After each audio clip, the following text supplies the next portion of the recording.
BJP ನಡುವೆ metro ticket ದರ ಏರಿಕೆ ವಿಚಾರಕ್ಕೆ ಸಂಬಂಧಪಟ್ಟಂತೆ ಫೈಟ್ ನಡೀತಾಲೇ ಇದೆ. ಮತ್ತೆ ಕಾಂಗ್ರೆಸ್ ಸರ್ಕಾರವನ್ನ ಕೆಣಕ್ತಾ ಇದ್ದಾರೆ ಸಂಸದ ತೇಜಸ್ವಿ ಸೂರ್ಯ. ಮೆಟ್ರೋ ಬೆಲೆ ಏರಿಕೆಗೆ ಡಿಕೆಶಿ ಸೇರಿ ಸರ್ಕಾರವನ್ನ ದೂಷಿಸ್ತಾ ಇದ್ದಾರೆ ತೇಜಸ್ವಿ. ಕಿವಿ ಮೇಲೆ ಹೂ ಇಟ್ಟಿದ್ದು ಸಾಕು ಸರ್ ಅಂತ ಡಿಕೆ ಶಿವಕುಮಾರ್ಗೆ ಟಾಂಗ್ ಕೊಟ್ಟಿದ್ದಾರೆ. ಸೋಷಿಯಲ್ ಮೀಡಿಯಾದಲ್ಲಿ ಪೋಸ್ಟ್ ಅನ್ನ ಹಂಚಿಕೊಂಡಿದ್ದಾರೆ ತೇಜಸ್ವಿ ಸೂರ್ಯ ಪೋಸ್ಟ್ಗೆ ಜನರಿಂದಲೂ ಕೂಡ ತರಾಟೆ ತೆಗೆದುಕೊಳ್ಳುವಂತಹ ಕೆಲಸಗಳಾಗ್ತಾ ಇದೆ.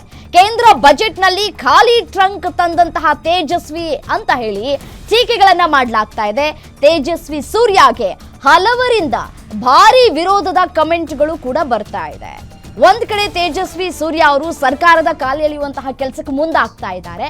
ಬಟ್ ಆದ್ರೆ ಇಲ್ಲಿ ಕಮೆಂಟ್ಗಳನ್ನ ನಾವು ನೋಡ್ತಾ ಹೋಗೋದಾದ್ರೆ, ಗಮನಿಸ್ತಾ ಹೋಗೋದಾದ್ರೆ ತೇಜಸ್ವಿ ಸೂರ್ಯ ಅವರಿಗೆ ಇದೀಗ ಹಲವರಿಂದ ಭಾರಿ ವಿರೋಧದ ಕಾಮೆಂಟ್ಗಳು ಕೂಡ ಇಲ್ಲಿ ವ್ಯಕ್ತವಾಗ್ತಾ ಇದೆ. ಯಾವ ರೀತಿಯಾಗಿ ನೋಡಿ, ದಿಲ್ಲಿಯಿಂದ ಖಾಲಿ ಟ್ರಂಕ್ ಅನ್ನ ತೆಗೆದುಕೊಂಡು ಬಂದಿದ್ದೀರಾ ಚೈಲ್ಡ್ ಸೂರ್ಯ ಅಂತ ಹೇಳಿ ಕಮೆಂಟ್ ಅನ್ನ ಹಾಕ್ತಾ ಇದ್ದಾರೆ.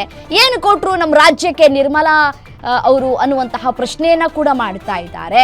ದಿಲ್ಲಿಯಿಂದ ಬರೀ ಇದೇ ಆಗೋಯ್ತು, ನಮ್ಮ ರಾಜ್ಯಕ್ಕೆ ಏನೂ ತೆಗೆದುಕೊಂಡು ಬರುವಂತಹ ಕೆಲಸಗಳಾಗ್ತಾ ಇಲ್ಲ, ಬರೀ ಖಾಲಿ ಚೊಂಬಲ್ಲಿ ಈ ಒಂದು ಕಲ್ಲು ಹಾಕ್ಬಿಟ್ಟು ಅಳ್ಳಾಡಿಸುವಂತಹ ಕೆಲಸಗಳು ಮಾಡ್ತಾ ಇದ್ದೀರಿ.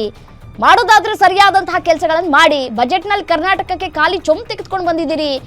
ನಿರ್ಮಲಾ ಸೀತಾರಾಮನ್ ಅವರು ಖಾಲಿ ಚೊಂಬು ಕೊಟ್ಟಿದ್ದಾರೆ, ಹಾಗಾಗಿ ನೀವು ಇಲ್ಲಿ ಖಾಲಿ ಸೂಟ್ ಕೇಸ್ ಇಟ್ಕೊಂಡು ಓಡಾಡ್ತಾ ಇದ್ದೀರಿ ಅನ್ನುವಂತಹ ಕೆಲಸವನ್ನ ಈ ಟ್ರೋಲ್ ಮಾಡೋದ್ರ ಮುಖಾಂತರ ಅವರ ಕಿವಿ ಹಿಂಡುವಂತಹ ಕೆಲಸವನ್ನ ಮಾಡ್ತಾ ಇದ್ದಾರೆ.